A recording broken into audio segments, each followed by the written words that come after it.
നോക്കി ആരെ കിടാവിട്ടെ സാവും വേറെ കൊറിയങ്ങളെ ബായിൽ എപ്പാ നോക്കിയെങ്കിലും സെല്ലാനത്ത് പിന്നെ കൊറേ ആൾമാരുടെ ബായിൽ എപ്പാ നോക്കിയെങ്കിലും സെല്ലും ഓരോ ഭാഷ ഓരോ ആൾമാരും ഓരോ ഭാഷ ഓരോ പക്കത്ത് അതെന്തും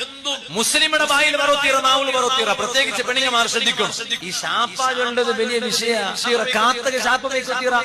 നബി സല്ലല്ലാഹു അലൈഹി വസല്ലം തങ്ങളുടെ കാലത്തിൽ ഒരാള് അയാളുടെ ഇങ്ങനെ കുഞ്ചു ഒരു തട്ട ഇട്ടിട്ട് കാത്ത് വന്നിട്ട് തട്ട മാറിപ്പോയിട്ട് ചാവിടെ ഒരു കാത്തിട്ട് ഇയാള് ചൊന്നുപോയിട്ട് ഹബീബായ തങ്ങയൊന്തു ചൊല്ലണ്ട കാത്തക ശാപ്പ വയ്ക്കുക തീറ ഒരാളും ശാപ്പ വയ്ക്കുക തീറ ഇങ്ങ വെച്ച ശാപ്പ ഉണ്ടല്ലേ ആ ശാപ്പ ആരക ബൂളണ ആ ബൂളണായ ആലക അർഹതയില്ലാണ്ട് കണ്ടെങ്കിൽ ആ ശാപ്പ തിരിച്ചിട്ട് നിങ്ങകെ വന്നിട്ട് തട്ടറ് പിന്നെ എല്ലാ നാശവും നക്കയായിട്ടിക്കോ